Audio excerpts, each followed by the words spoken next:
హెచ్ఈఏఎల్ లక్నోలో 7 ఏళ్లు. హైదరాబాద్ హెచ్ఈఏఎల్లో నేను దరఖాస్తు పెట్టుకుంటే లక్నో హెచ్ఈఏఎల్లో పోస్టింగ్ వచ్చింది. ఇష్టమైన పని చేయడానికి ఎక్కడైతేనేం అనుకున్నాను, ఆనందించాను.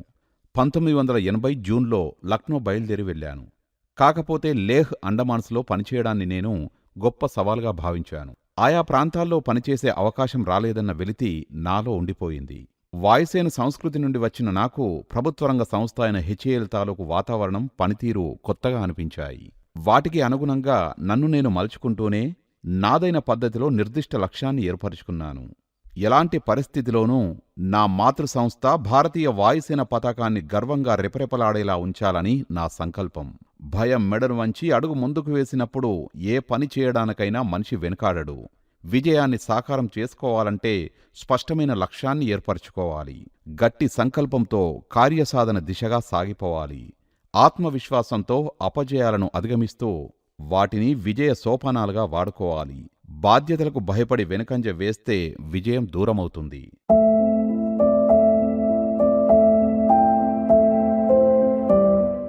ఇంధన నియంత్రణ నన్ను డిజైన్ డిపార్ట్మెంట్కి కేటాయించారు. అందులో helicopter engine fuel system project అప్పగించారు. హెలికాప్టర్లోని ఇంజన్కి అవసరమైనంత మేరకు ఇంధనం ప్రవహించేలా చూడడం ఇందులోని అంశం. ఒక విధంగా ఈ ప్రాజెక్టు అత్యంత అధునాతనమైన ఏరో ఇంజన్ ఫ్యూయల్ ఆప్టిమైజర్ కంట్రోల్ అయిన ఫుల్ అథారిటీ డిజిటల్ ఇంజన్ కంట్రోల్కి దారి చూపిందని చెప్పాలి. నాకన్నా ముందు ఆ విభాగంలో పనిచేసిన యువ ఇంజనీర్లు ఆ ప్రాజెక్టు జోలికి పోవద్దని సూచించారు. అప్పటికే అది 6 సంవత్సరాలుగా నానబెట్టి ఎటూ తేల్చకుండా వదిలేసిన ప్రాజెక్ట్. వారి భాషలో అది దఫన్ హోగయా. నాది సవాళ్లను ఎదుర్కొనే సైనికుడి దృక్పథం. అందువల్ల మా బాస్ ఆదేశిస్తే గనక కొలిక్కిరాని ఆ ప్రాజెక్టును భుజాన వేసుకోవడానికి సిద్ధపడ్డాను. నేను అనుకున్నట్లుగానే లక్నో హెచ్ఏఎల్ తాలూకు డిజైన్ డిపార్ట్మెంటు అధిపతి ఆ ప్రాజెక్టుని నాకు అప్పగించారు. అప్పటికే 6 ఏళ్లు గడిచిపోయిన ఆ ప్రాజెక్టు వ్యవధిని పొడిగించేందుకు అనుమతి కోరడం నా మొదటి పని. ఢిల్లీ వెళ్లాను. రక్షణ మంత్రిత్వ శాఖకు చెందిన డైరెక్టరేట్ ఆఫ్ ఏరోనాటిక్స్ వారిని ఒప్పించి 1 సంవత్సరం పొడిగింపునకు అనుమతి పొందాను. అవసరమైన పక్షంలో అదనంగా మరో సంవత్సరానికి కూడా అనుమతి పొందాను. ఈ ప్రాజెక్టులో మెకానికల్, ఎలక్ట్రానిక్స్ విభాగాల వాటా ఉంది. ఎలక్ట్రానిక్స్ విభాగాన్ని హ్యాండిల్ చేస్తూ ప్రాజెక్టు లీడర్గా నేను పనిచేయాల్సి ఉంది. ఆ పాత్ర నిర్వహణలో నాకు బొత్తిగా న్యాయం జరగలేదు. ప్రాజెక్టులో పనిచేసేందుకు అనుభవజ్ఞుల అవసరం ఉండగా కొత్తగా నియమితులైన 3 యువ ఇంజనీర్లని, మరో 3 ఐటీఐ శిక్షణ పొందిన వారిని నా కింద టెక్నీషియన్లుగా పనిచేసేందుకు కేటాయించారు. అప్పుడే కాలేజీ నుంచి పట్టాపుచ్చుకొని వచ్చిన ఆ 6గురికి హెచ్ఏఎల్లో ఏ విభాగం ఎక్కడుందో కూడా సరిగ్గా తెలియని పరిస్థితి. సంస్థకి నేనే కొత్తవాణ్ణి అనుకుంటే నా కింద పనిచేసేవాళ్లు ఉద్యోగ జీవితానికే సరికొత్తవాళ్లు. సరే, ఏదోలాగా సర్దుకొని తీరా పని మొదలుపెట్టే వేళకు ఆ 3 యువ ఇంజనీర్లని నా ప్రాజెక్టు నుంచి బదిలీ చేశారు. ఉత్తరప్రదేశ్లోని కోర్వాలో కొత్తగా పెట్టిన ఫ్యాక్టరీలో వేశారు. వారి స్థానంలో కాస్త అనుభవం ఉన్నవారిని నా ప్రాజెక్టులో వేస్తారనుకుంటే మళ్లీ మరో 3 కొత్తవాళ్ళని నా దగ్గర వేశారు. ఇక్కడ ఈ ప్రాజెక్టు వెనుక కథా కమామీషు గురించి కొంచెం చెప్పాలి. 1974లో ఈ ప్రాజెక్టు గురించిన 2 ఏళ్ల ప్రాథమిక శిక్షణ కోసం 3 ఇంజనీర్లు కుటుంబాలతో పాటు విదేశానికి వెళ్లారు. వారిలో 2 హైడ్రోమెకానికల్ శిక్షణ కోసం వెళ్తే ఒకరు ఫ్యూయల్ సిస్టమ్స్లో పేరు పొందిన లూకస్ కంపెనీలో ఎలక్ట్రానిక్స్ శిక్షణ కోసం వెళ్లారు. శిక్షణ పూర్తి చేసుకుని వచ్చిన తర్వాత హైడ్రోమెకానికల్ బృందం పని మొదలుపెట్టింది. ప్రాథమికమైన సిస్టమ్స్ను రూపొందించడంలో కొంత అభివృద్ధి సాధించింది. ఆ దశలో హైడ్రోమెకానికల్ ఇంజనీర్లకు బదిలీ జరిగిందో లేదా వారే మరో సంస్థకు వెళ్లిపోయారో తెలియదుగాని అందాక జరిగిన పని ఒక్కసారిగా చేతులు మారింది.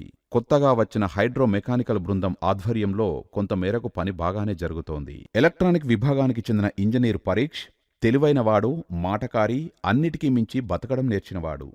సుమతీ శతకంలో చెప్పినట్లు తప్పించుకు తిరుగువాడు.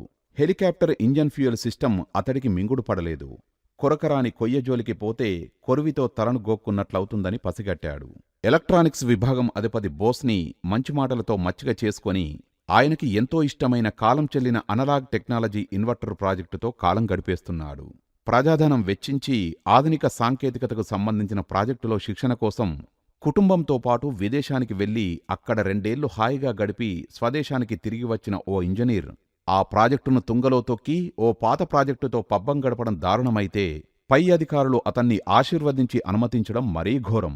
ప్రైవేటు రంగంలో కలలో కూడా ఊహించలేని ఇలాంటి దుబారాలు భారత ప్రభుత్వరంగ సంస్థల్లో మాత్రమే సాధ్యం.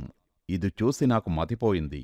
బాధ్యతాయుతమైన ఉద్యోగ ధర్మానికి తిలోదకాలిచ్చి, సంస్థ పట్ల భక్తి శ్రద్ధల్ని గాలికొదిలేసి, కనీసమైన ఆత్మపరిశీలన లేకుండా క్రమశిక్షణా రాహిత్యానికి ఒడిగట్టే సీనియర్ డిజైనర్ పరీక్ష్, చీఫ్ ఇంజనీర్ బోస్ లాంటి ప్రబుద్ధులు ప్రభుత్వరంగ సంస్థల్ని ఎలా ఉద్ధరిస్తున్నారో అర్థమైంది. క్రమశిక్షణకు అంకితభావానికి పెట్టింది పేరైన భారత వాయుసేన సంస్కృతికి ఇది పూర్తిగా భిన్నమైన వ్యవహారం. ఆత్మగౌరవానికి వాయుసేన ఎంతటి విలువనిస్తుందో మునుపటి అధ్యాయాలు చదివిన పాఠకులకు అర్థమయ్యే ఉంటుంది. ఉన్నతమైన ఆశయంతో స్థాపితమైన ప్రభుత్వరంగ సంస్థలు ఎలా పెడదారి పట్టాయో పడుతున్నాయో చెప్పడానికి ఇది చిన్న ఉదాహరణ మాత్రమే. సరే, బాధ్యతలు నెత్తికెత్తుకోవడానికి ఏ ఒక్కరూ ముందుకురాని హెలికాప్టర్ ఇంజన్ ఫ్యూయల్ సిస్టమ్ ప్రాజెక్టుకి సంబంధించిన ఎలక్ట్రానిక్స్ బృందం తాలూకు పగ్గాలు స్వీకరించాను. ఢిల్లీ వెళ్లి పైస్థాయి అధికారుల్ని ఒప్పించి ప్రాజెక్టు వ్యవధిని ఏడాదిపాటు పొడిగించేందుకు అనుమతిని కూడా సంపాదించాను. లక్నో వచ్చిన తర్వాత అసలు సమస్య మొదలైంది.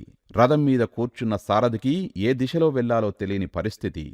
ఆ ప్రాజెక్టుకి అంకురార్పణ చేసిన వ్యక్తులెవరో, పని ఎందాకా వచ్చిందో, ఎందుకు ఏ దశలో మూలపడిందో, అసలు సమస్య ఏమిటో ఒక్క వివరమూ తెలీదు. తాడు బొంగరం లేని ఆ ప్రాజెక్టు తాలూకు తండ్రి ఎవరని సీనియర్ డిజైనింగ్ ఇంజనీర్ పరీక్షని అడిగాను. ఆయనగారు ఆకుకు అందకుండా పోకకు పొందకుండా ఏదో గాలివాటు సమాధానం చెప్పాడు. విషయం దాటేస్తున్నాడని అర్థమైంది. ఎండిపోయిన తోటలో పూలజాడ కోసం తిరిగిన తుమ్మెదలాగా హెచ్ఏఎల్లోని విభాగాలను గాలించాను. మొత్తానికి ఓ ఇంజనీర్ దొరికాడు. ప్రాజెక్టు మూలపడిన దశల్లో సీట్లో ఉన్నది ఆయనే. అష్టకష్టాలు పడి ఆయన దగ్గరకు వెళ్తే, అబ్బే, పేరుకే ఆ సీట్లో ఉన్నానుగాని పని అంగుళం కూడా కదల్లేదు అంటూ ఆ మహానుభావుడు చావు కబురు చల్లగా చెప్పాడు. ఎక్కడ వేసిన గొంగలి అక్కడే అనే సామెత గుర్తుకొచ్చింది. ఆయనకన్నా ముందు ఆ సీట్లో పనిచేసిన వాళ్ళు లేదా విదేశంలో శిక్షణ పొందిన సీనియర్ ఇంజనీర్ పరీక్ష గారు సదరు ప్రాజెక్టుకి సంబంధించిన లిటరేచర్ ఏమైనా ఇచ్చారా అని అడిగాను. ప్రాజెక్టు ఫైల్ చదివితే విషయం అర్థమవుతుందని నా ఆశ. నేను 1-2 సార్లు వెంటపడ్డ తర్వాత నా బాధపడలేక ఆయన నా ముందే వెతకడం మొదలుపెట్టాడు. మోడ్ హంటర్ ఇండియా 15 ప్రాజెక్టు కోసం తయారు చేసిన ఫైల్ను ఊహించుకున్న నాలో ఉత్సాహం ఒక్కసారిగా నీరుకారిపోయింది.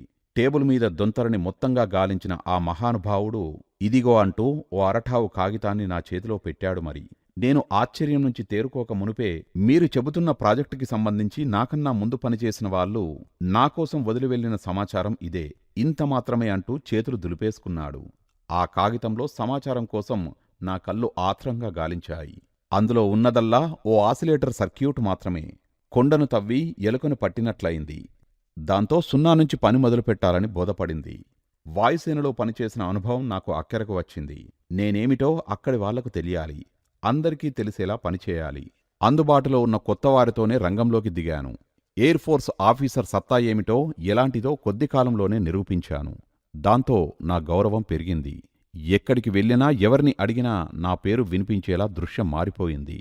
ఏరో ఇంజన్ తాలూకు ఇంధన వినియోగాన్ని ప్రభావితం చేసే అంశాలు 12 పైచిలకు కాగా వాటిలో అత్యంత ప్రధానమైనవి 5. అభిలాషణీయ ఇంధన వినియోగ నియంత్రణ గురించి అధ్యయనం చేసే సరికొత్త ప్రాజెక్టు కోసం కీలకమైన ఈ 5ంటిని ఎంపిక చేసుకున్నాను. ఇది నాకు పెద్ద సవాలుగా మారింది. నన్ను నిద్రలేని రాత్రులకు గురిచేసి నానా ఇబ్బందులూ పెట్టింది. ఏడాదికి పైగా తీవ్రమైన ఆలోచనలతో వేగిపోయాను. వీటికి తోడు అదే సమయంలో తీవ్ర అనారోగ్య సమస్యలు నన్ను ఇబ్బంది పెట్టాయి. నా అరికాళ్లలో పొక్కులు లేచి ఇన్ఫెక్షన్గా మారాయి. అడుగు తీసి అడుగు వెయ్యలేక నడవడం పెద్ద సమస్యగా తయారైంది. అదో వైద్య సమస్య కావడంతో ఆఫీస్లోని నా డిపార్ట్మెంట్ వరకు నేరుగా స్కూటర్ మీద వచ్చేందుకు అనుమతి పొందాను. నా అనారోగ్య కాలంలో తోడుగా ఉండేందుకు మా అమ్మ వచ్చింది. నాకు సాయం చేయాలని వచ్చి ఆమె మంచం పట్టింది. గోరు చుట్టు మీద రోకలిపోటు అంటే ఇదేనేమో. ఓ వర్షం రోజున ఆమె మెట్ల మీద నుంచి జారిపడి కాలి ఎముక విరగడంతో హాస్పిటల్లో చేరి కొన్నాళ్ల తర్వాత మళ్లీ నడవగలిగింది. భగవంతుడికి ధన్యవాదాలు చెప్పుకున్నాను. ఆ సమయంలో నన్ను మిత్రులు ఆదుకున్నారు.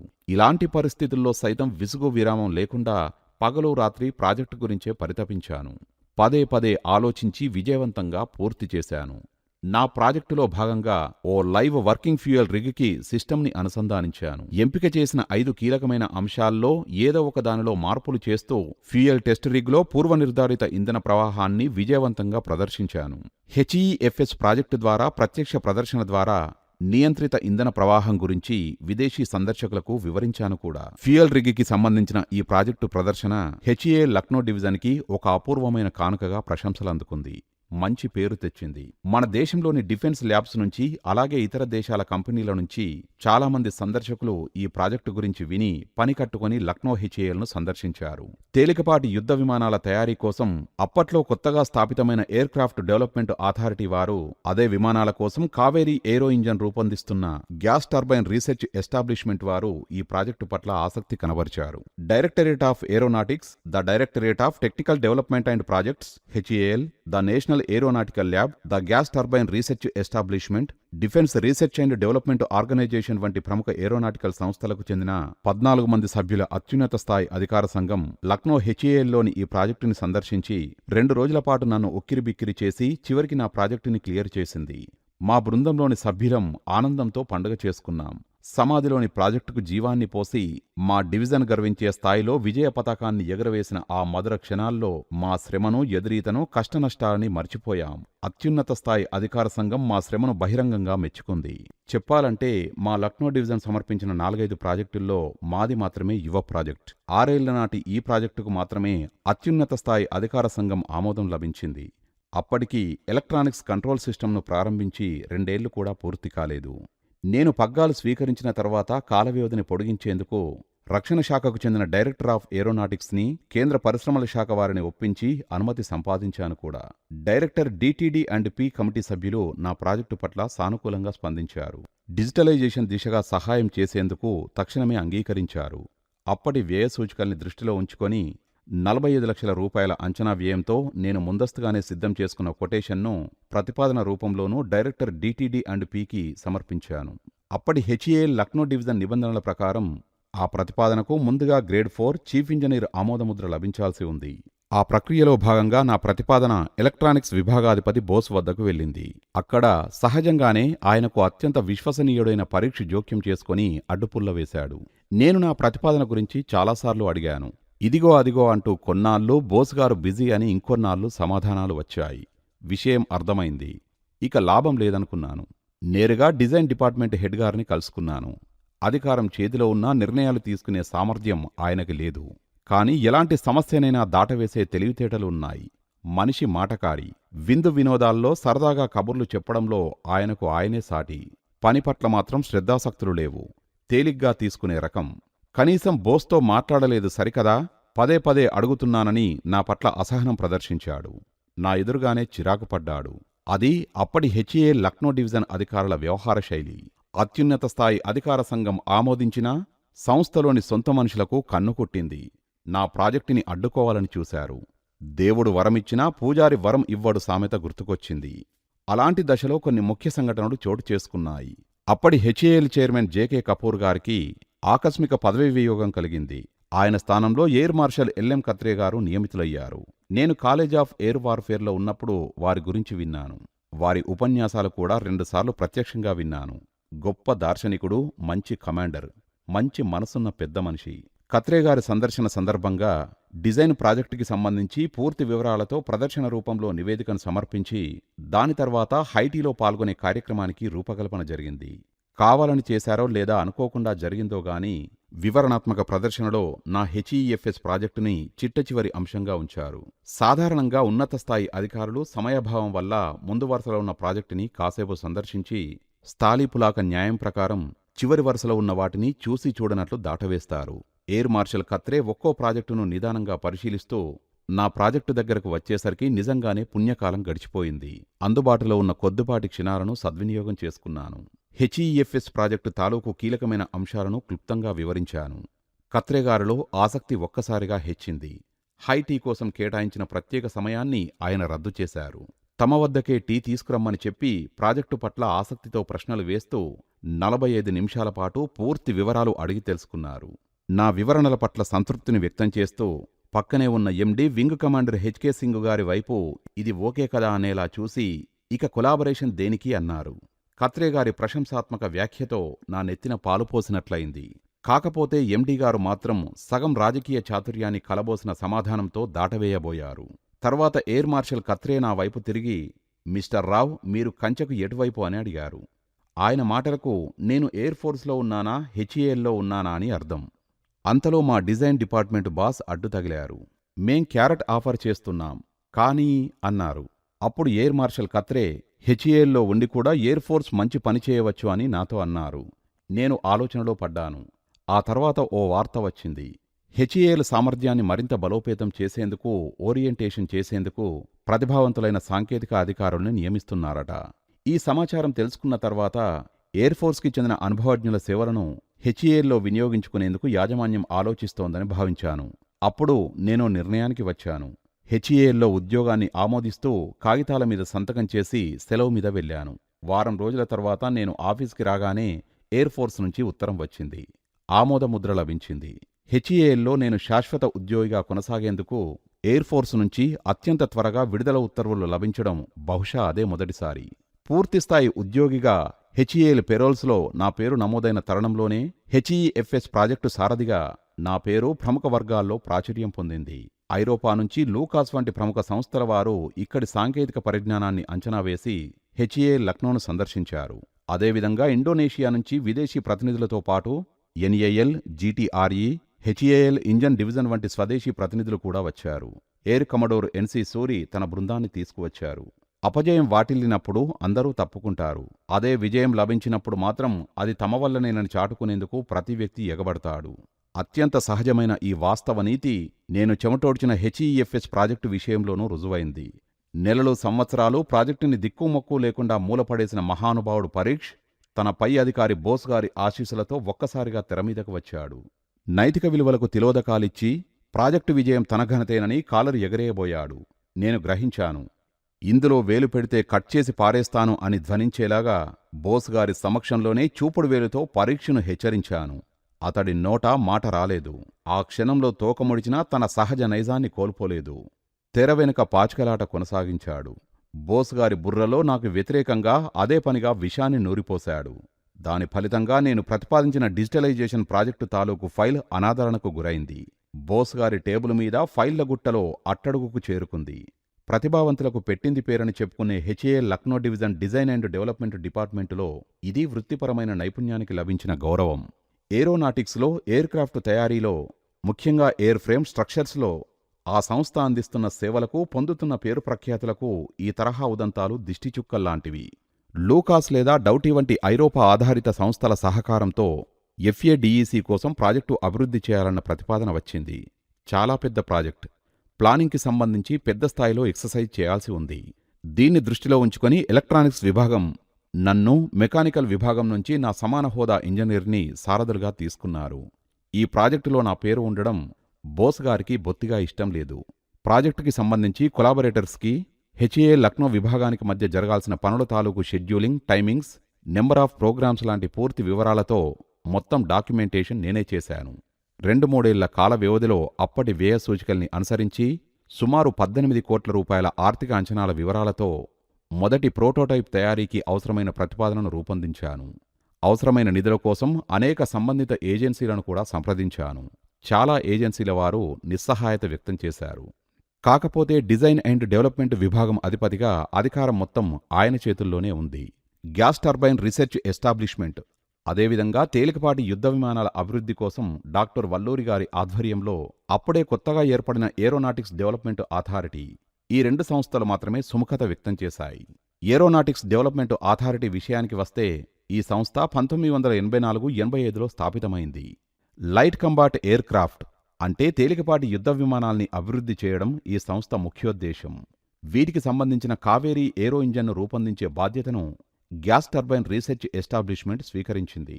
మా full authority digital engine control, Kaveri aero engine తాలూకు ఇంధన సరఫరా అభిలషణీయ స్థాయిలో నియంత్రితమయ్యేలా చూసే ప్రాజెక్టులో పాల్గొనడం ద్వారా సహజంగానే ఏరో ఇంజన్లో భాగస్వామిగా మారింది. తేలికపాటి యుద్ధ విమానాల ప్రాజెక్టు నిర్ణీత వ్యవధి కన్నా కొంచెం ఆలస్యమైనప్పటికీ ప్రగతి సాధించింది. అందులో ఉపయోగించిన అత్యంత అధునాతన సాంకేతికను పరిగణలోకి తీసుకుంటే ఆ ప్రాజెక్టు అంతర్జాతీయ ప్రమాణాలకు సరితూగే విధంగానే రూపొందిందని చెప్పాలి. అందుకు ఏడీఏ బృందాన్ని, దానికి సారథ్యం వహించిన సాంకేతిక నిపుణుల్ని తప్పక అభినందించాలి. వారికి వ్యక్తిగతంగా నా మనఃపూర్వక అభినందనలు. ఇందుకు వ్యక్తిగతంగా ఎంతో గర్వపడుతున్నాను కూడా. మొదట్నుంచి మన దేశంలో ఎయిర్ క్రాఫ్ట్ నిర్మాణ రంగంలో ప్రధాన అవరోధంగా నిలిచింది ఎయిర్ ఇంజన్ తయారీయే. ఏరో ఇంజన్కి సంబంధించి మాక్కూడా ఇలాంటి అవరోధాలే ఎదురయ్యాయి. హెచ్ఏఎల్ ఇంజనీర్లు చక్కని ఎయిర్ ఫ్రేమ్స్ తయారు చేశారు. కానీ ఇంజన్ల విషయంలోనే ఇబ్బందులన్నీ. అప్పట్లో అలీన దేశాల కూటమిలో సహసభ్య దేశమైన ఈజిప్టుతో సంయుక్త భాగస్వామ్యం ప్రాతిపదికపై ఏరో ఇంజన్ల తయారీకి ఒప్పందం కుదిరింది. కానీ 1967 ఇజ్రాయెల్ విమానాలు జరిపిన బాంబుదాడుల్లో ఈజిప్టులోని ఏరో ఇంజన్ కర్మాగారం దెబ్బతినడంతో ఆ ఒప్పందం కార్యరూపం ధరించలేదు. దాంతో సంయుక్త భాగస్వామ్యాల జోలికి వెళ్లకుండా గ్యాస్ టర్బైన్ రీసెర్చ్ ఎస్టాబ్లిష్మెంట్కి ఏరో ఇంజన్ తయారీ పనిని భారత ప్రభుత్వ శాఖ అప్పగించింది. కానీ జీటీఆర్ఈ సైతం ఆ ప్రాజెక్టులో విజయవంతం కాలేకపోయింది. చివరికి విదేశం నుంచి దిగుమతి చేసుకున్న ఆర్పీఎస్ ఇంజన్ని హెచ్ఈఏల్లో తయారైన ఎయిర్ ఫ్రేమ్కి అమర్చాల్సి వచ్చింది. కాకపోతే ఆ ఎయిర్ క్రాఫ్ట్ని మారుత్ అని నామకరణం చేయడం ఇక్కడ పేర్కొనాల్సిన విషయం. దాంతో ఓ స్క్వాడ్రన్ కూడా ఏర్పడింది. 1971 ఇండో-పాక్ యుద్ధంలో మారుత్ విశేషమైన సేవలతో విజయాలనందించింది. కాకపోతే మారుత్ నుంచి తేజస్ వరకు విమానాల తయారీ ప్రగతి సాధించినా స్వదేశీ పరిజ్ఞానంతో ఏరో ఇంజన్ తయారు చేయడంలో మాత్రం అవరోధాలు అలాగే మిగిలిపోయాయి. తేలికపాటి యుద్ధ విమానం తేజస్కు విదేశంలో తయారైన ఏరో ఇంజన్ని అమర్చారు. ఎందుకోగాని ఏరో ఇంజన్ని అభివృద్ధి చేయడంలో మనం వెనుకబడిపోయామనిపిస్తుంది. హైపర్సానిక్ ఎయిర్ స్పేస్ వాహనాలకు ఎయిర్ ఫ్రేమ్స్ రూపొందించగలిగాం. ఇన్ఫర్మేషన్ ప్రాసెసింగ్ టెక్నాలజీలో అభివృద్ధి సాధించాం. మిసైల్స్, స్పేస్ టెక్నాలజీలో సత్తా చాటాం. కానీ ఏరో ఇంజన్ మాత్రం అందని ద్రాక్షలాగా ఊరిస్తూనే వచ్చింది. ఈ పరిస్థితి తప్పకుండా మారుతుందని నమ్ముతున్నాను. గ్యాస్ టర్బైన్ రీసెర్చ్ ఎస్టాబ్లిష్మెంట్ కోల్పోయిన పేరు ప్రతిష్టల్ని కైవసం చేసుకునే శుభవార్త ఈ జీవితకాలంలోనే నా చెవులకు వినిపిస్తుందని బలంగా విశ్వసిస్తున్నాను. ఏరోనాటిక్స్ డెవలప్మెంట్ అథారిటీ అధిపతి డాక్టర్ వల్లూరి ఓసారి హెచ్ఏఎల్ లక్నో డివిజన్ సందర్శించారు.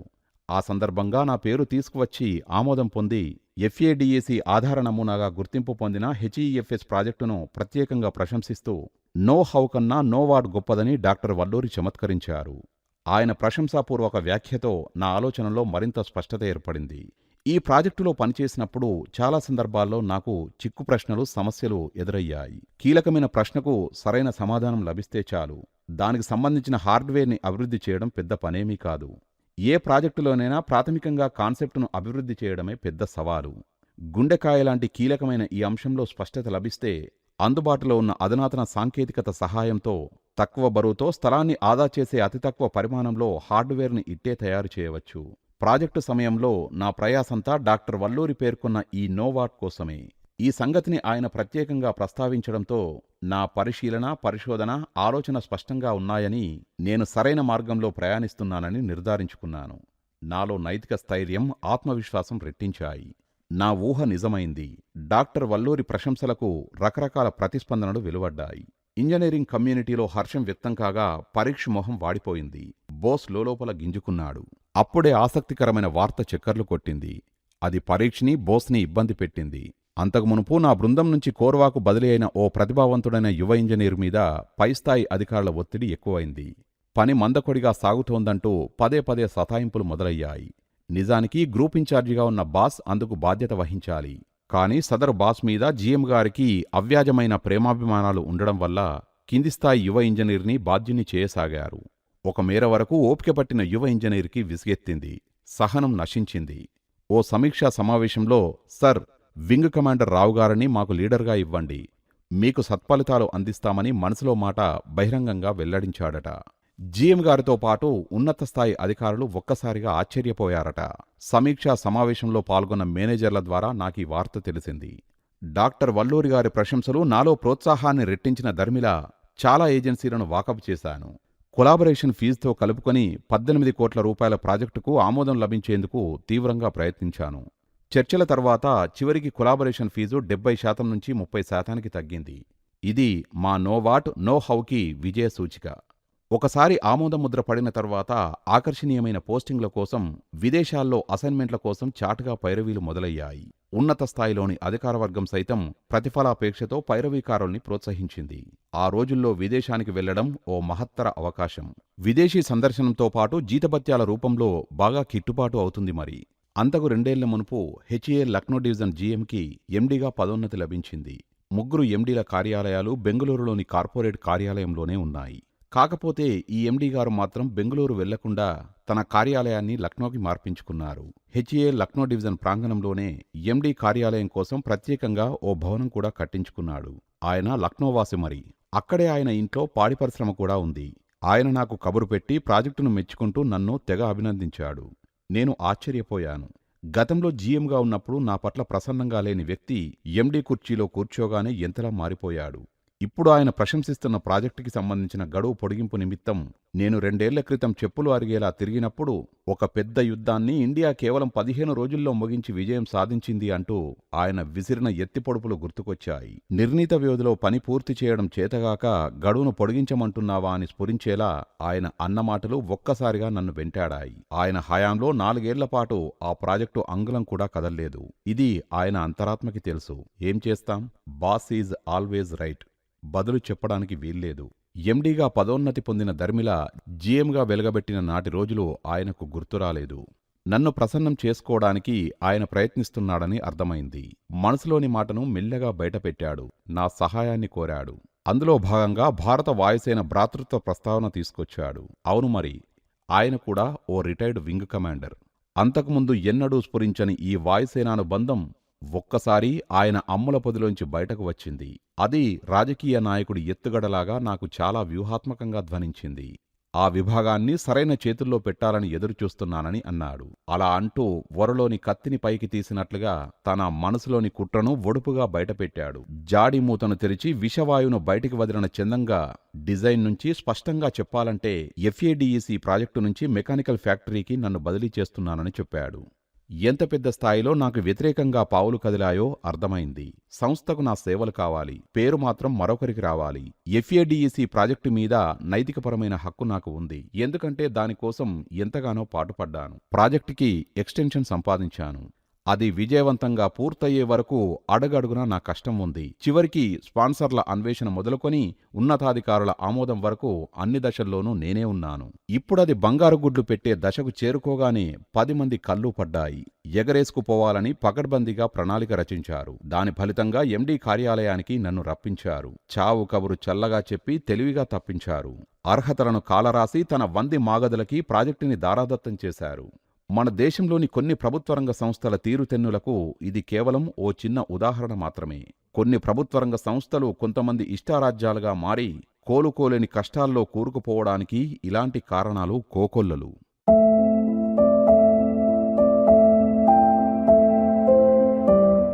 Production control. మెకానికల్ ఫ్యాక్టరీలో ప్రొడక్షన్ ప్లానింగ్ కంట్రోల్ ఇన్ఛార్జిగా బాధ్యతలు స్వీకరించాను. ప్లానింగ్ మొదలుకొని డిస్పాచ్ వరకు వివిధ విభాగాల మధ్య సమన్వయకర్తగా వ్యవహరించడం తప్ప ఇందుకు సాంకేతిక పరిజ్ఞానం, వృత్తి నైపుణ్యం లాంటివి అవసరం లేదు. వివిధ విభాగాలతో సానుకూల సంబంధాలు కొనసాగించాలి. అందరితోనూ సఖ్యతగా ఉండాలి. సమాచార సేకరణ, వ్యక్తీకరణ నైపుణ్యం లాంటి ప్రత్యేకతలతో పాటు అధికారుల అండదండలు పుష్కలంగా ఉండాలి. ఇవన్నీ సమకూరినప్పుడు మొత్తం ఉత్పత్తి విభాగానికి పీపీసీ నాడీ వ్యవస్థలాగా పనిచేస్తుంది. సరైన ప్రణాళికతో, జవాబుదారీతనంతో ఉత్పత్తి లక్ష్యాలను చేరుకోవచ్చునని నా నమ్మకం. కాకపోతే హెచ్ఏఎల్ లక్నో విభాగంలో ఆ పని సంస్కృతి లోపించడమే ప్రధాన అవరోధం. కొందరు వ్యక్తుల ఇష్టారాజ్యంగా మారిన ఈ ప్రభుత్వరంగ సంస్థలో ఉన్నత స్థాయి వ్యక్తులకు గిట్టని వాళ్ల మీద కక్షగట్టి శిక్ష వేయడానికి పీపీసీఎస్ ఇన్ఛార్జిగా నియమిస్తారని నాకు ఆ తర్వాత తెలిసొచ్చింది. నేను వివిధ విభాగాల అధిపతులతో సత్సంబంధాలు నెలకొల్పి పనులు సజావుగా సాగేలా వ్యవహరించాను. అందరి గౌరవాన్ని సాధికారికంగా పొందగలిగాను. కాకపోతే సంస్థలో బాగా పాతుకుపోయిన పాత అలవాట్లు, వ్యవహార శైలులు నేను ఆశించిన సానుకూలమైన మార్పునకు ప్రధాన అవరోధాలుగా మారాయి. నేను ముందస్తుగా అందరినీ సంప్రదించి రూపొందించిన ప్రణాళికకు భిన్నంగా పనులు జరగడం గమనించాను. పై అధికారితో నా సంబంధాలు కుంటుపడ్డాయి. ఎంత ప్రయత్నించినా మెరుగుపడలేదు. ఆయన తన పై అధికార వర్గంతో భుజాలు రాసుకుని తిరిగేవాడు. ముఖ్యంగా మా ఎండీ గారి ఆంతరంగిక వర్గ సభ్యుడికి బావమరిది. అతడికి పెద్దగా ప్రావీణ్యం, నైపుణ్యం, విద్యార్హతలు లాంటివి లేకున్నా మధ్యమ శ్రేణి వర్గంలో అధికారిగా నియమితుడు కావడానికి కీలకమైన కారణం అదే. కొన్ని ప్రభుత్వరంగ సంస్థల్లో సాధారణంగా కానవచ్చే దృశ్యం ఇదే.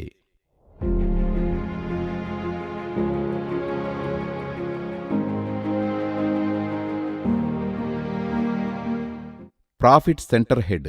పీపీసీఎస్ విభాగ అధిపతిగా క్రమశిక్షణతో ప్రణాళికాబద్ధమైన పనితీరును కోరుకున్న నాకు యథాలాపమైన వ్యవహార శైలికి అలవాటుపడ్డ పైస్థాయి అధికారితో పొంతన కుదరలేదు.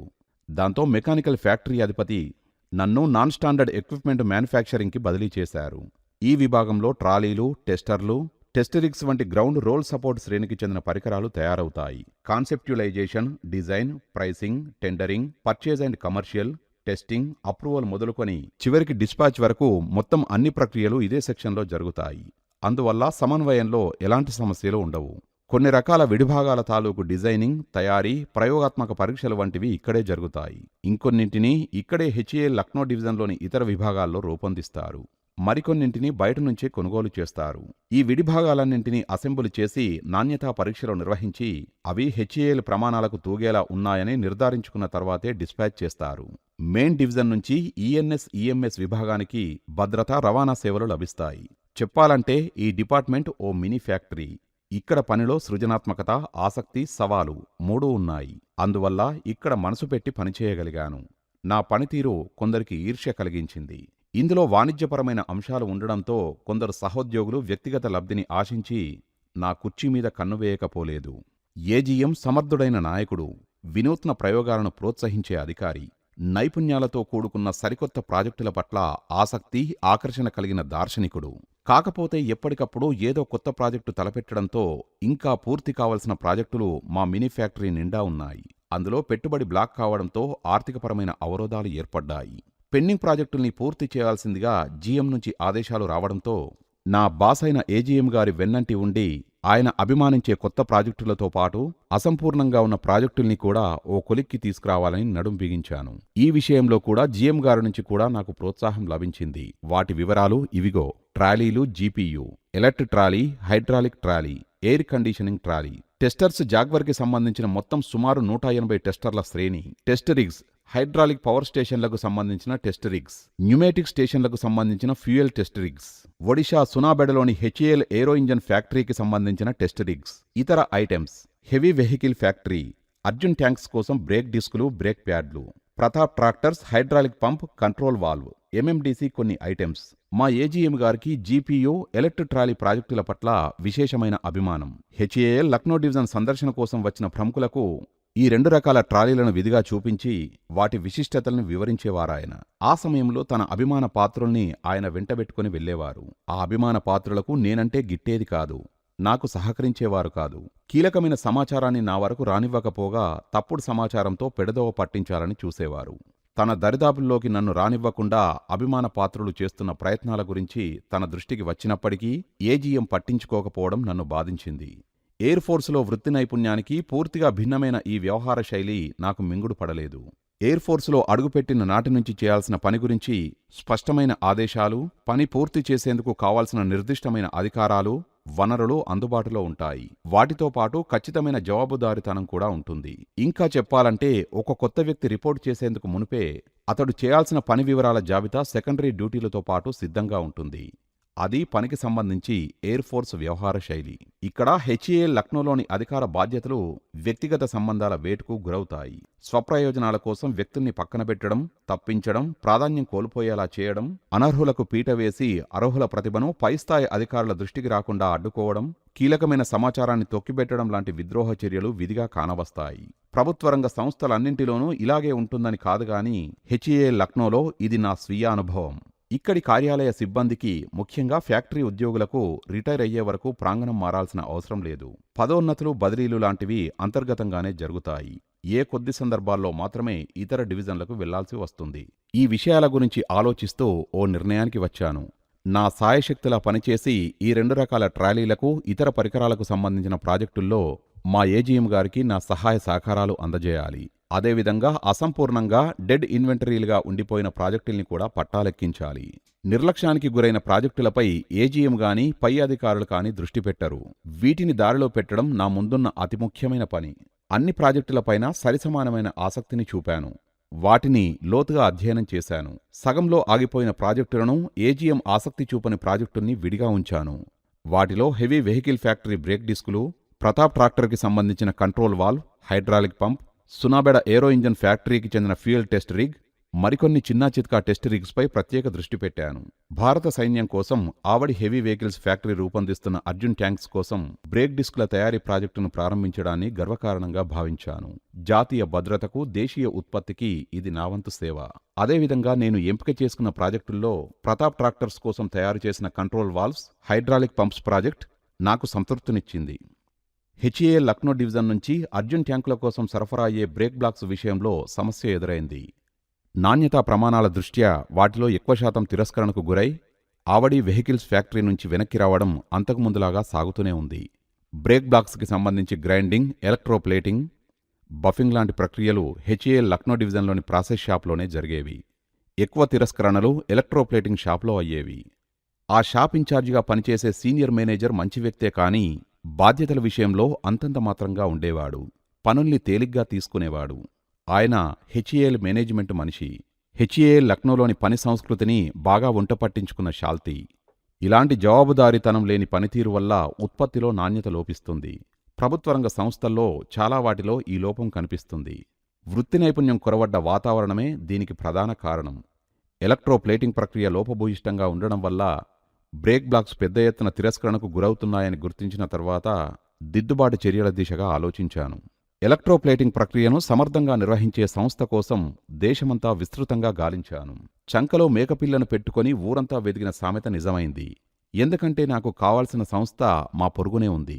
అదే కాన్పూర్లో టాండన్ బ్రదర్స్. అక్కడ శాంపిల్గా 5 బ్రేక్ బ్లాక్స్ ఎలక్ట్రోప్లేటింగ్కి ఇచ్చాను. వాళ్ళు చేసి ఇచ్చారు. క్వాలిటీ కంట్రోల్ శాఖ వాటిని చూసి ముచ్చటపడింది. 100 పాళ్ల ఆమోదముద్ర వేసింది. కాకపోతే టాండన్ బ్రదర్స్ ఇచ్చిన బిల్లు చూసి ఆశ్చర్యపోయాను. ఒక్కో బ్రేక్ బ్లాక్కి 900 రూపాయలు వేశారు. అది చాలా ఎక్కువ. నా అంచనా ప్రకారం 15% మార్జిన్ కలుపుకున్నా కూడా 360 రూపాయలకు మించకూడదు. ఈ విషయాన్ని తెలియజేస్తూ టాండన్ బ్రదర్స్కి మెసేజ్ పంపించాను. 15 రోజుల తర్వాత టాండన్ బ్రదర్స్లో సాంకేతిక వ్యవహారాలు చూసుకునే తమ్ముడు నా దగ్గరకు వచ్చాడు. సార్, మీ అంచనా కరెక్ట్. దయచేసి పని ఇప్పించండి అన్నాడు. సరే అని 20 బ్రేక్ బ్లాక్స్ ఇచ్చాను. 3 రోజుల్లో వాటిని ఎలక్ట్రోప్లేటింగ్ చేసి తీసుకొచ్చాడు. మేము, మా క్వాలిటీ కంట్రోల్ వాళ్ళు చాలా సంతోషపడ్డాం. వాటిలో 19 బ్రేక్ బ్లాక్స్ ఆమోదించి ఒక పీస్ని మళ్లీ చేసుకుని రమ్మన్నారు. ఏనాడు ఎరగని ఆమోదం, అతి తక్కువ తిరస్కరణ. చిన్న టాండన్ అలాగే అని ఉత్సాహంగా తీసుకువెళ్లి ప్రమాణాలకు సరితూగేలా చేసి తీసుకువచ్చాడు. అది చూసిన తర్వాత టాండన్ బ్రదర్స్తో ఓ ఒప్పందానికి వచ్చాం. ఒక్కో పీస్కి 360 రూపాయల చొప్పున మొదటి 100 పీసెస్ లేదా మొదటి 6 నెలల కాలానికి ఒప్పందం కుదుర్చుకున్నాం. నాణ్యతా లోపం వల్ల తిరస్కరణకు గురైన వాటిని మళ్లీ చేయాలన్న నిబంధన అందులో పొందుపర్చాం.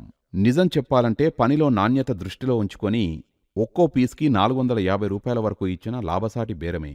ఎందుకంటే అదే పనికి మా హెచ్ఏఎల్ ప్రాసెస్ విభాగంలో 2000 రూపాయలు ఖర్చవుతోంది మరి.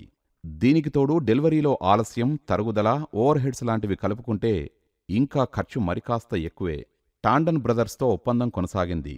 6 నెలల తర్వాత ఒక్కో పీస్కి 450 రూపాయలు నిర్ణయించాను. కొన్నాళ్ల తర్వాత నేను ఆ డిపార్ట్మెంట్ నుంచి మారిపోయాను. 1987లో ఏకంగా హెచ్ఏఎల్ నుంచి బయటకు వచ్చాను. 6-7 తర్వాత చిన్న టాండన్ నాకు ఢిల్లీ ఎయిర్పోర్ట్లో ఎదురయ్యాడు.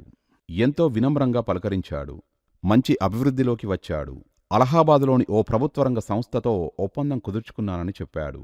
లక్నో హెచ్ఏఎల్ ఇచ్చిన దానికన్నా అలహాబాద్ సంస్థలో 3 రెట్లు ఎక్కువగా లభిస్తోందట. అయినప్పటికీ నా హయాంలో లక్నో హెచ్ఏఎల్తో ఏర్పడిన అనుబంధం కొనసాగిస్తున్నానని ఎంతో వినయంతో చెప్పాడు. అంకితభావంతో పనిచేసే ఓ వ్యక్తి పైకి రావడానికి దోహదపడే అవకాశం నాకు కల్పించినందుకు భగవంతుడికి నమస్కరించి హెచ్ఏఎల్కి మనసులో కృతజ్ఞతలు చెప్పుకున్నాను. భారత ఆర్థిక వ్యవస్థలో ప్రభుత్వ రంగం కీలకమైన పాత్ర పోషించింది. సామాజిక కోణంలోంచి చూస్తే స్వాతంత్ర్యం తర్వాత 2 తరాల జీవితాలకు ప్రభుత్వరంగ సంస్థలు స్థిరత్వాన్ని కల్పించాయి. కాకపోతే వృత్తిపరమైన నైపుణ్యం, జవాబుదారీతనం లోపించడం వీటి ఎదుగుదలకు ప్రధాన అవరోధాలుగా నిలిచాయి. ఈ పుస్తకం రాసేనాటికి సుమారు 80 ప్రభుత్వరంగ పరిశ్రమలు ఖాయిలా జాబితాలో చేరాయి. ప్రైవేటీకరణ లేదా ఇతర మార్గాల ద్వారా పునరుజ్జీవ ప్రయత్నాలు సాగుతున్నాయి. ఈ దేశ యువత ప్రభుత్వ రంగాన్ని విడిచిపెట్టకుండా వాటికి ప్రాణం పోయాలని భారత ప్రధాని నరేంద్ర మోదీ పిలుపునిచ్చారు. గట్టి సంకల్పంతో వాటిని పట్టాలెక్కించడం సాధ్యమే.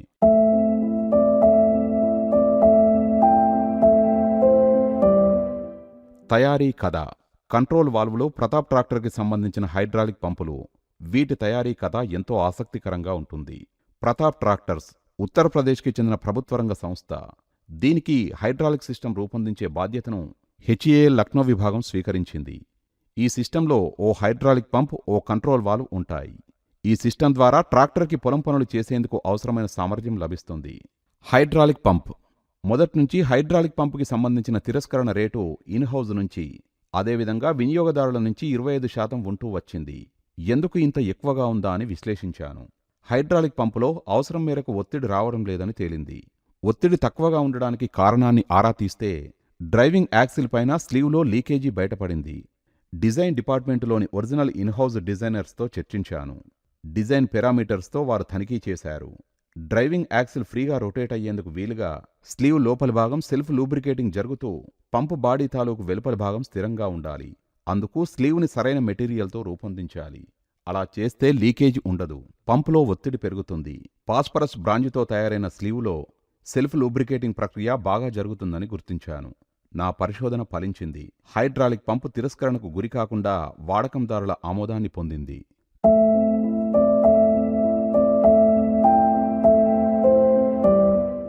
కంట్రోల్ వాల్వ్ విషయంలో కథ మరోలా ఉంది. నాణ్యతా ప్రమాణాల దృష్ట్యా ఇన్హౌజ్లో తిరస్కరణల సంఖ్య ఎక్కువగా ఉండేది. ఆమోదముద్ర లభించిన కొద్దీ వాటిని వాడకందారులకు పంపిస్తే అక్కడ్నుంచి కొన్ని హెచ్ఏఎల్ లక్నోకి తిరిగి రావడం కొనసాగుతూనే ఉంది. చెప్పుకోవడానికి ఇది పెద్ద అవమానంగా అనిపించేది. తిరస్కార భారంతో మొహాలు వేలేసుకుని వెనక్కి వస్తున్న వాల్స్ను చూసి నిజాయితీపరులైన మేనేజర్లు తలదించుకోవాల్సిన పరిస్థితి. కానీ హెచ్ఏఎల్ లక్నోలో అలాంటి ఆలోచనాపరుల జాడ కనిపించనే లేదు. పైగా ఈ వ్యవహారం సాక్షాత్తు HAL Lucknow MD Pratap tractors onboard of directors సమక్షంలోనే నడుస్తోంది. కంట్రోల్ వాల్వ్ మీద సంస్థలో ఎవరికీ అభిమానం, శ్రద్ధ లేవు. అందువల్ల ఎవరికీ చీమ కుట్టినట్లయినా అనిపించలేదు. అడవిలో అమ్మ అని ఏడిస్తే ఎవరికి పుట్టావురా కొడుకా అన్న సామెతలాగా తయారైంది కంట్రోల్ వాల్వ్ పరిస్థితి. అది నన్ను ఆలోచింపజేసింది. సమస్యని గాలికి వదిలివేయడం కన్నా సవాలుగా స్వీకరించి పరిష్కార మార్గం దిశగా అడుగువేయడం మంచిదనే సానుకూల దృక్పథాన్ని ఎయిర్ ఫోర్స్ జీవితం నాకు నేర్పింది. నడుం బిగించాను, రంగంలోకి దిగాను. కంట్రోల్ వాల్వులోని సమస్యను విశ్లేషించాను. అది 14 అంగుళాల త్రూ హోల్. హెచ్ఏఎల్ లక్నో డివిజన్లోని ఆధ్వర్యంలోని ఐటీఐలో అది తయారవుతోంది. ఎండీ గారి చిరకాల మిత్రుడు ప్రైవేట్ కాంట్రాక్టర్గా కంట్రోల్ వాల్వ్స్కి ఇన్ఛార్జిగా ఉన్నాడు. వాల్వు తయారీ కోసం ఉపయోగిస్తున్న ముడిసరుకు సమకూర్చడం మొదలుకొని కేస్టింగ్, మిషనరీ, పనితనం లాంటివన్నీ హెచ్ఏఎల్ లక్నో డివిజన్ బాధ్యతలే. కాకపోతే లేబర్ ఛార్జీలు, మిషనరీ లీజ్ ఛార్జీలు కాంట్రాక్టర్ నామమాత్రంగా భరిస్తాడు. కేస్టింగ్ని ఒకవైపు నుంచి ఒక సెట్టింగ్లో డ్రిల్ చేసి మరోవైపు నుంచి వ్యతిరేక దిశలో ఇంకో సెట్టింగ్లో డ్రిల్ చేయాల్సి ఉంటుంది. పాతబడ్డ యంత్రాలు, అనుభవం లేని సరికొత్త ట్రైనీలు, అరకొర ప్రోత్సాహకాలు అడుగడుగునా మిగిల్చుకోవాలనే కాంట్రాక్టర్ వాణిజ్య దృక్పథం. ఇవన్నీ కలిసికట్టుగా కంట్రోల్ వాల్వ్ తయారీలోని నాణ్యతా ప్రమాణాలను దెబ్బతీశాయి. ఈ లోపం 14 అంగుళాల త్రూహోల్ తాలూకు నాన్ అలైన్మెంట్ మీద స్పష్టంగా కనిపించింది. త్రూహోల్ 2 సెట్టింగ్స్ మీద డ్రిల్ చేసినప్పుడు వాటి మధ్య సరైన అలైన్మెంట్ లేకపోవడంతో కంట్రోల్ వాల్వ్ లోపభూయిష్టంగా తయారై తిరస్కరణకు గురవుతోంది. దీనికి తోడు డిజైన్లో సూచించిన దానికి భిన్నంగా కేస్టింగ్ నిండా చాలా పిన్హోల్స్ ఉండడం మరో లోపం. ఈ 2 లోపాలే కాకుండా ప్రాథమిక డిజైన్లోనే లోపముందని నాకు తోచింది. ఇలా లోపాలను గుర్తించిన తర్వాత వాటిని సరిదిద్దే పని మొదలుపెట్టాను. అందులో మొదటి ప్రాధాన్యం castor. Coimbatore, Durgapur, Lucknow HAL foundry division, Bengaluru ఇలా చాలా చోట్ల గాలించాను. ఫలితం కనిపించలేదు. చివరికి మా హెచ్ఏఎల్ లక్నో డివిజన్లోనే ఇన్హౌజ్ ప్రాజెక్టుగా ప్రారంభించాను. మా ఫౌండరీలో 2 సిక్కు పెద్ద మనుషులున్నారు. ఉత్సాహానికి, శక్తికి నిలువెత్తు ప్రతీకల్లా కనిపించేవారు. ఆ రోజు పని గంటలు అయిపోయినా సరే అదనంగా ఎన్ని గంటలైనా పనిచేయడానికి ముందుకొచ్చేవారు. వాళ్ల అండతో నేను వాల్వ్ లోపాన్ని సరిచేసే పనిలో పడ్డాను. కేస్టింగ్కి అవసరమైన గ్రీన్ శాండ్ని అతి కష్టం మీద సంపాదించాను. కంట్రోల్ వాల్వ్ కేస్టింగ్ వరకు నా శ్రమ పూర్తిగా వృధా కాలేదు గాని ఆశించిన స్థాయిలో 100 ఫలితాలు లభించలేదు. తర్వాతి కాలంలో విజయాల రేటు పెరిగినప్పటికీ పూర్తి చేయాల్సింది ఇంకా మిగిలిపోయింది.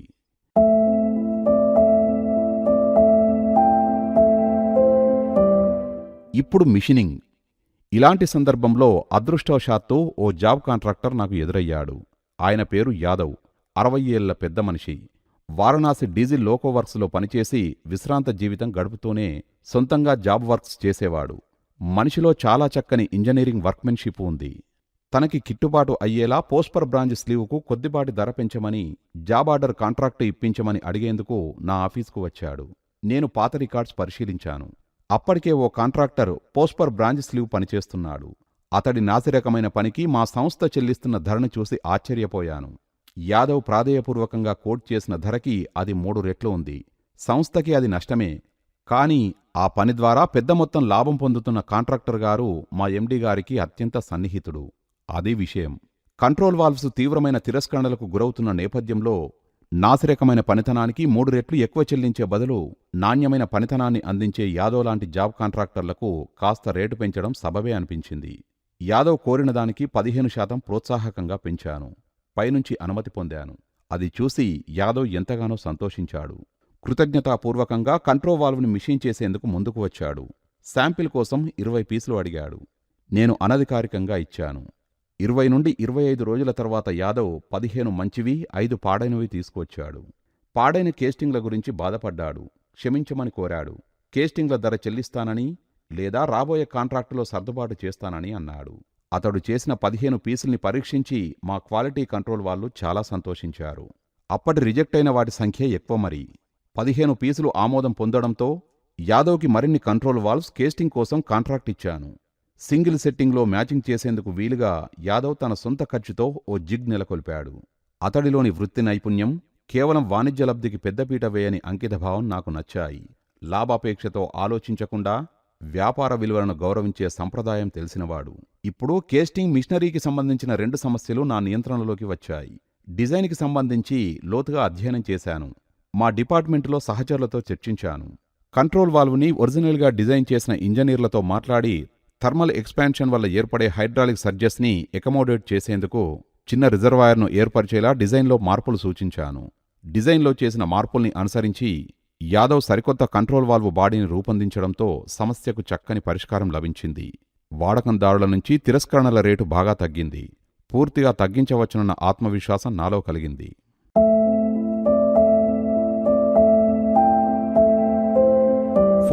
Hedge alternator.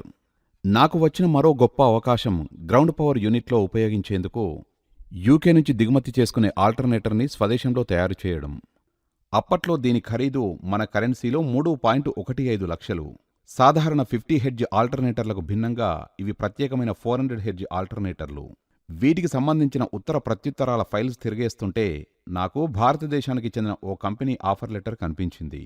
అందులో తాము రూపొందించిన 400 హెడ్జ్ ఆల్టర్నేటర్ వివరాలు ఉన్నాయి. కారణం తెలియదుగాని ఆ కంపెనీతో సంప్రదింపులు జరిగినట్టు లేదు. మా డిపార్ట్మెంటులో ఎవరూ పట్టించుకోకుండా ఓ మూలన శిథిలావస్థలో పడున్న పాత ఆల్టర్నేటర్ని గుర్తించాను. ఎన్ని మరమ్మతులు చేసినా బాగుపడని ఆ ఉపకరణం పూణేలో తయారైంది. నేను ఆ కంపెనీకి ఫోన్ చేశాను. 3 రోజుల్లో సంస్థ ప్రతినిధులు లక్నో చేరుకున్నారు. నెల రోజుల్లో సరికొత్త ఆల్టర్నేటర్ని సరఫరా చేయగలమని మాటిచ్చారు. ఇచ్చిన మాట నిలబెట్టుకున్నారు కూడా. కొత్తగా వచ్చిన ఆల్టర్నేటర్తో ట్రయల్ రన్ నిర్వహించాను. ఊహించినట్లే హై ఫ్రీక్వెన్సీల వద్ద ముఖ్యమైన కోర్లో హిస్టెరిసిస్ నష్టాలు ఎక్కువగా ఉన్నాయని గుర్తించారు. ఆ సంస్థ R&D నుంచి నిపుణుల బృందం పూణే నుంచి వచ్చింది. మరోసారి ట్రయల్ నిర్వహించి నా పరిశీలనతో ఏకీభవించి స్టార్టర్, రోటార్ కోర్ భాగాలను నాణ్యమైన మెటీరియల్తో రూపొందించాలని ధృవీకరించింది. అంతేకాదు మా HAL బృందం నిష్పాక్షికంగా నిర్వహించిన పరీక్షలకు కృతజ్ఞతలను తెలియజేసి కీలకమైన మా పరిశీలనల్ని అభినందించింది. మా సూచనల్ని అనుసరిస్తూ నాణ్యమైన మెటీరియల్తో సరికొత్త ఆల్టర్నేటర్ని తయారుచేసి నెల రోజుల్లో అందజేసేందుకు అంగీకరించింది.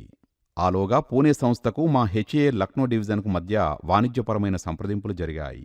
ఇటు HAL లక్నోకి, అటు పూణే సంస్థకు లాభదాయకంగా ఉండడంతో పీస్ ఒక్కంటికి 30,000 రూపాయల చొప్పున తొలి 18 నెలల కాలంలో మొదటి 100 పీసుల్ని లేదా పూర్తి సప్లైస్ని సరఫరా చేయాలన్న నిబంధనతో ఒప్పందం కుదిరింది.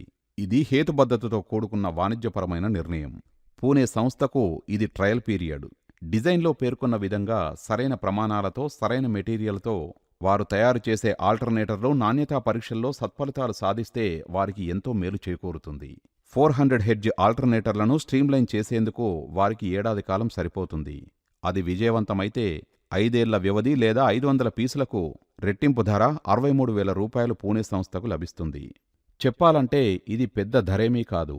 యూకే నుంచి దిగుమతి చేసుకుంటున్న ఒక్కో 400 హెడ్జ్ ఆల్టర్నేటర్కు చెల్లిస్తున్న ధర 3.15 లక్షల ముందు ఓ భారతీయ సంస్థకు చెల్లించే 63,000 రూపాయలు ఏపాటి ధర?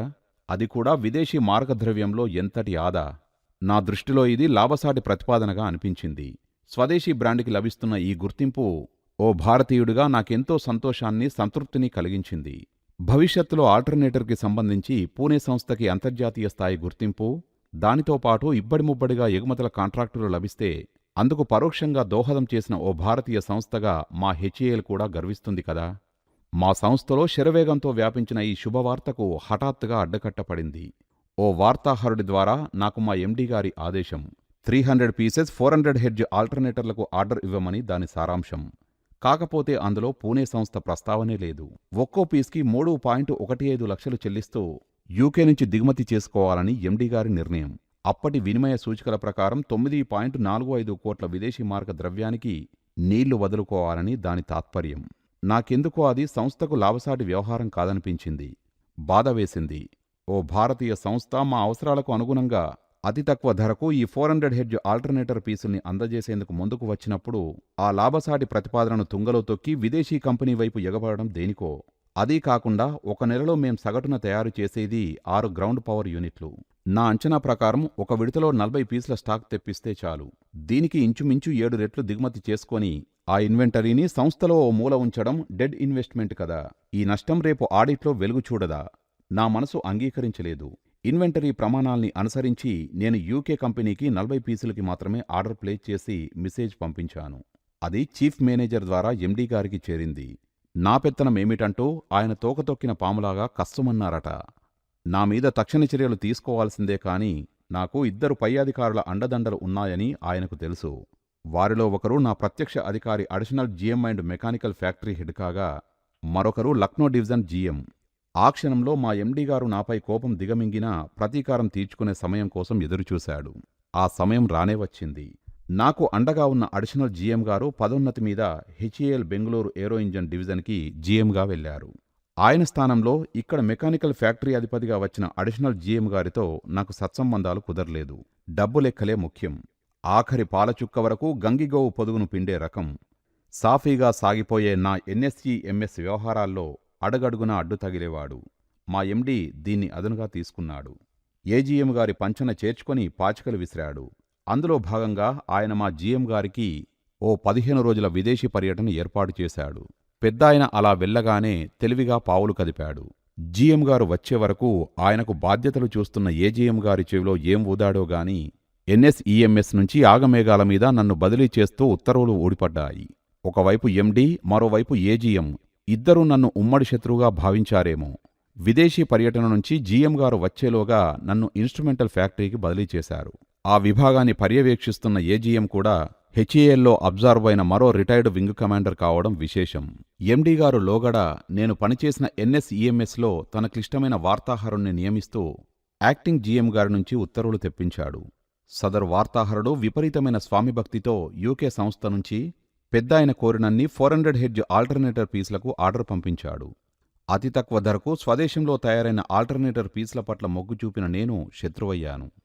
నా వాటిని తోసిరాజని భారీ ఎత్తున విదేశీ మార్గ ద్రవ్యాన్ని లోవృధా చేస్తూ ఆర్డర్ పంపిన వార్తాహరుడు ఇటు ఎండీ గారికి అటు ఏజీఎం గారికి అత్యంత ప్రీతిపాత్రుడయ్యాడు. ఇది ఎయిర్ఫోర్స్ రిటైర్మెంట్ మీద హెచ్ఏ లక్నోకు వచ్చి ఇక్కడ అబ్జార్వ్ అయిన అధికారుల వ్యవహార శైలి. ఇదిలా ఉండగా జీపీయూ ప్రొడక్షన్ రేటు నెలకు 4 పీసుల నుంచి 6 పీసులకు పెరిగింది. ఎయిర్ కండిషన్డ్ ట్రాలీలైన ఎలక్ట్రిక్ ట్రాలీల ఉత్పత్తిలో మాత్రం ఏ మార్పు రాలేదు. అది ఒకప్పటి ఏజీఎం గారి ప్రత్యక్ష పర్యవేక్షణలో ఉండేది. వాటికి సంబంధించిన ప్రోటోటైప్ ప్రతిపాదన పట్ల ఒకప్పటి ఆయన ఎంతో ఆసక్తి చూపించేవారు.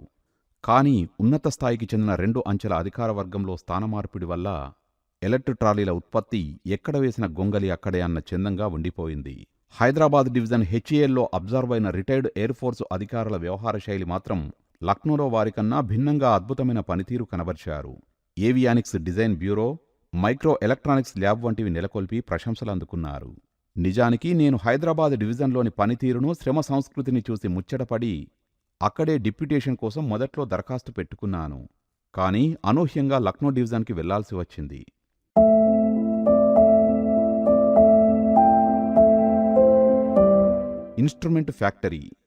ఇన్స్ట్రుమెంట్ ఫ్యాక్టరీలో నా పనికాలం, ఫ్యాక్టరీ ఏజీఎంతో నా సంబంధ బాంధవ్యాలు ఈ అంశాలను మర్చిపోవడం ఉత్తమం.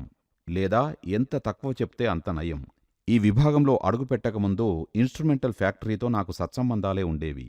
తీరా పనిచేయడం మొదలుపెట్టిన తర్వాత నా పట్ల ఏజీఎం గారి వైఖరి క్రమంగా పెడతో పడుతూ వచ్చింది. అందుకు కారణం మా మధ్య ఎండీ సృష్టించిన అగాధమేనని నా అనుమానం. మనిషికి ఓ అంతరాత్మ, అందులో నైతిక విలువలు ఉంటాయన్న నమ్మకం ఆయనకు ఉన్నాయో లేదో తెలియదుగాని ఉండి ఉంటే నా పట్ల అలా ప్రవర్తించి ఉండేవాడు కాదు. ఇంతకు మించి నేను చెప్పలేను. ముందే పేర్కొన్నట్లు ఎంత తక్కువ చెప్తే అంత మంచిది. నేను హెచ్ఏఎల్ నుంచి నిష్క్రమించడానికి ఏజీఎం, ఎండీల జంట మాత్రమే కారణమని చెప్తూ దీనికి తెరదించుతున్నాను. ఇందుకు నేను చింతించడం లేదు. కొన్ని సంఘటనలు ఆ క్షణంలో బాధపెట్టినా అవి మన మంచికే జరిగాయన్న ఎరుక భవిష్యత్తులో కలుగుతుంది.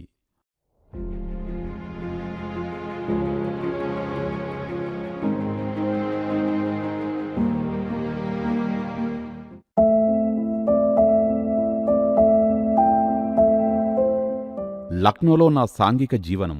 ఒక్కటి మాత్రం నిజం, ప్రభుత్వ రంగ సంస్థల్లో వాతావరణం ఉత్సాహంగా ఉల్లాసభరితంగా ఉంటుంది. ఎప్పుడూ సాంస్కృతిక కార్యక్రమాలు జరుగుతూనే ఉంటాయి.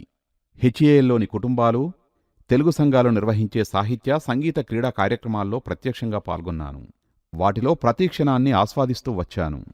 1980-81లో హెచ్ఏఎల్ లక్నో డివిజన్లో అడుగుపెడుతూనే నాకెంతో ఇష్టమైన క్లబ్ సాంస్కృతిక కార్యదర్శి బాధ్యతలు స్వీకరించాను.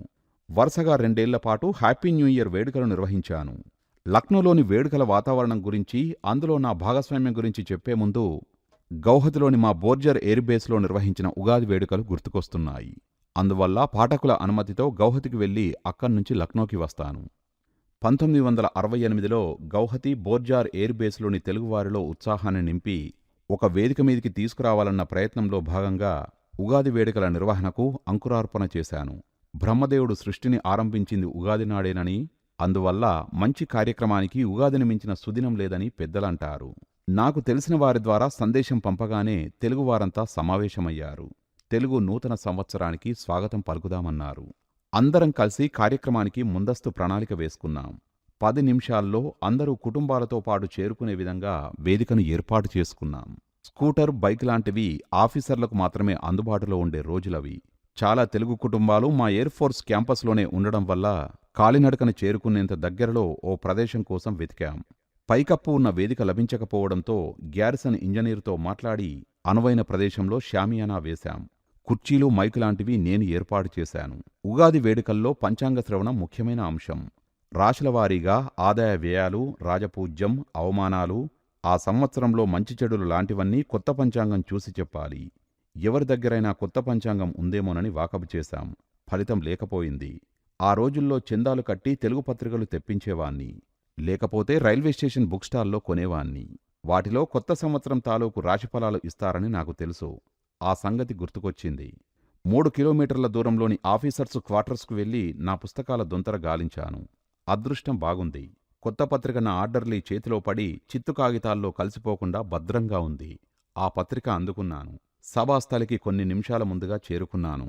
అక్కడ కూర్చొని పత్రికలో ఏం రాశారో గబగబా చదివి నేను సభలో ఏం మాట్లాడాలో నాలో నేను మననం చేసుకుని సిద్ధమయ్యాను.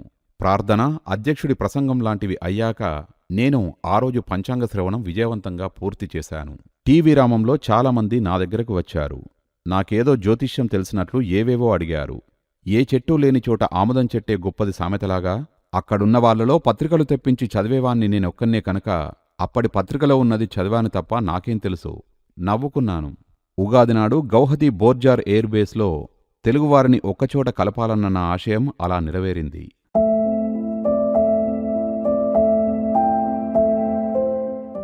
గౌహతి నుంచి లక్నోకి వస్తే హెచ్ఏఎల్ కల్చర్, ఎంటర్టైన్మెంట్ సెక్రటరీగా 1980-81లో నేను నిర్వహించిన మొదటి కార్యక్రమం చిన్నారుల చిత్రలేఖనం. ఆ తర్వాత వరుసగా 2 ఏళ్లపాటు హ్యాపీ న్యూ ఇయర్ వేడుకలు. అన్నీ బాగా జరిగాయి.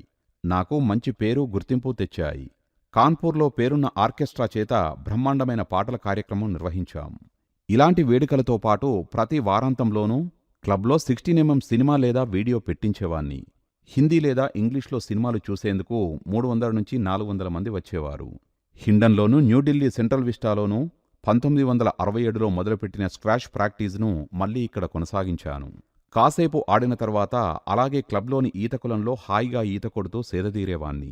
మా అమ్మాయి గోమతి, అబ్బాయి విజయ్ అప్పుడప్పుడు నాతో పాటు ఈతకొలనుకు వచ్చేవాళ్లు. అక్కడ వాళ్లకి బోలెడు మందితో స్నేహం కుదిరింది. నేను లక్నోకి వచ్చాక స్థానికంగా ఉన్న తెలుగు కుటుంబాల్లో చురుకు పుట్టింది. ప్రతి నెల ఒకరి ఇంట్లో ఆత్మీయ సమావేశాలు, విందు వినోదాలు చేసుకునేవాళ్లం. లక్నో తెలుగువారు మా ఇంటికి రావడానికి ఉత్సాహం చూపేవారు. లక్నో తెలుగు అసోసియేషన్లో మేమంతా క్రియాశీలకంగా పాల్గొనేవాళ్లం. రకరకాల పోటీలు, వనభోజనాలు, సాంస్కృతిక కార్యక్రమాలు. ఏడాది పొడుగునా సందడే సందడి. ఓ ఏడాది ఉత్సవాల్లో స్వర్గీయ భమిడిపాటు రాధాకృష్ణగారు రాసిన ఇచ్చట ప్రేమలేఖలు వ్రాయబడిన హాస్యనాటిక ప్రదర్శించాం. అందులో తప్పనిసరి పరిస్థితిలో నేను హీరో వేషం వేశాను.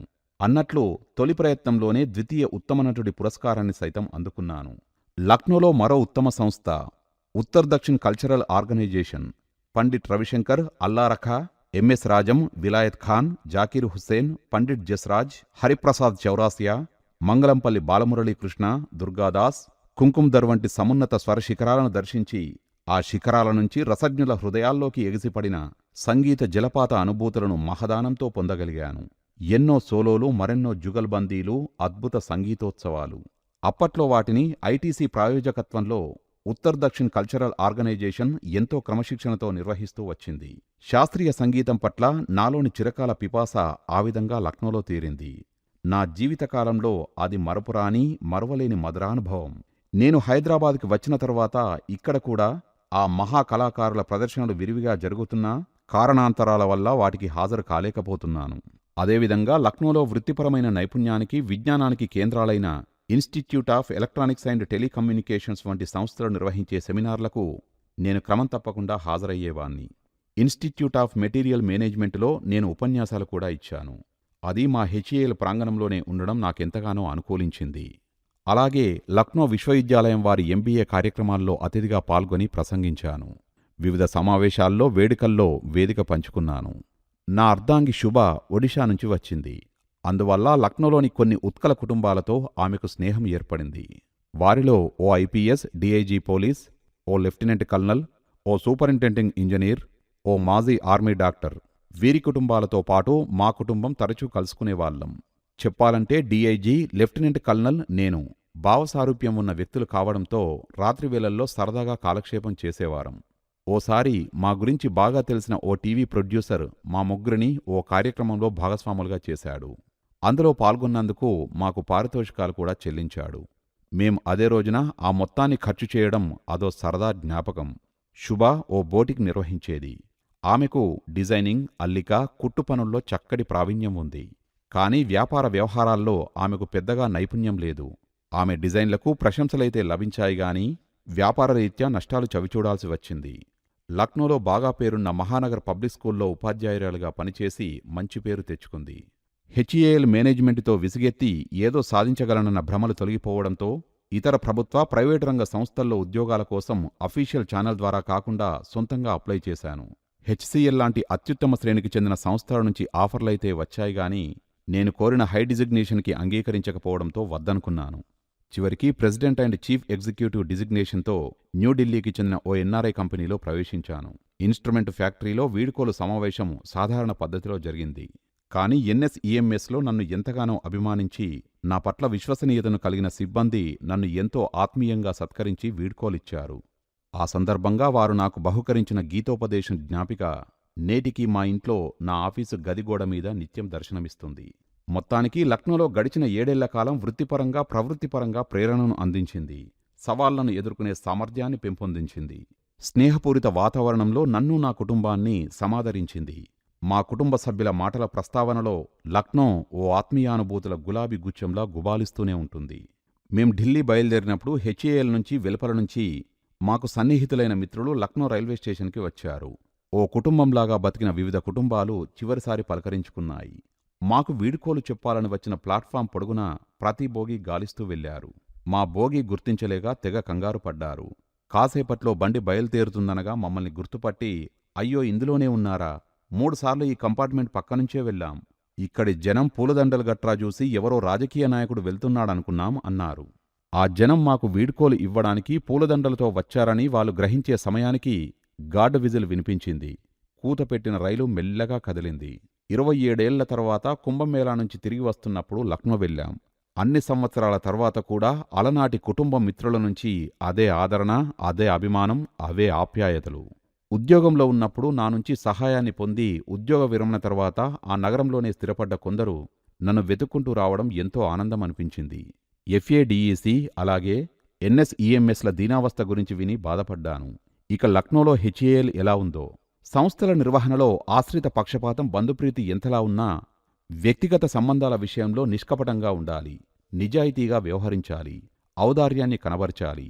ఇలా ఉండడం వల్ల తాత్కాలికమైన పేరు ప్రఖ్యాతులు లభించకపోవచ్చు, కానీ దీర్ఘకాల వ్యవధిలో ఇవి మనుషుల్ని గుర్తుంచుకునేలా చేస్తాయి, అపారమైన గౌరవాన్ని సంపాదించి పెడతాయి. మొదట్లో విరుద్ధంగా ప్రవర్తించిన వాళ్లు సైతం అనుభవపూర్వకంగా దీన్ని గుర్తిస్తారు, నిజాన్ని అంగీకరిస్తారు. మీకు అప్పగించిన పనికి కట్టుబడి ఉండండి, అంకితభావంతో పూర్తి చేయండి. ఇలా చేయడం వల్ల సగం విజయం మీ సొంతమవుతుంది, మీ సహచరుల్లో స్ఫూర్తి నింపుతుంది. సంస్థలో క్రమశిక్షణాయుత వాతావరణానికి ఇది దోహదం చేస్తుంది. ఉన్నతాధికారుల నుంచి, సహోద్యోగుల నుంచి, కింద పనిచేసే వారి నుంచి, ఇతర శాఖల వారి నుంచి సైతం గౌరవాన్ని తెచ్చిపెడుతుంది.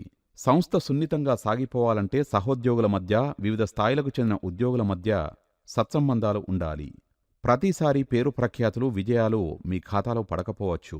ఆ విషయంలో ఇతరులు మిమ్మల్ని అధిగమించవచ్చు. అప్పుడు మీరు పెంచుకోవాల్సింది ద్వేషం కాదు, పోటీపడి శక్తియుక్తుల్ని దారపోసే మనస్తత్వం. ఇందుకు మిమ్మల్ని మీరు విశ్లేషించుకోవాలి. మీ పొరపాట్లను మీ అంతట మీరు నిజాయితీగా గుర్తించాలి. వాటిని సరిదిద్దుకొని ఆరోగ్యకరమైన పోటీలో మీ జెండా ఎగరెయ్యాలి. అలాంటి పని వాతావరణం ఉన్న సంస్థ 10 కాలాల పాటు సత్ఫలితాలు సాధిస్తుంది. దేశ ఆర్థిక వ్యవస్థకు, మొత్తంగా దేశానికి ఎంతగానో ఉపయోగపడుతుంది. విజయ సాధనకు ఇదే స్ఫూర్తి మంత్రం.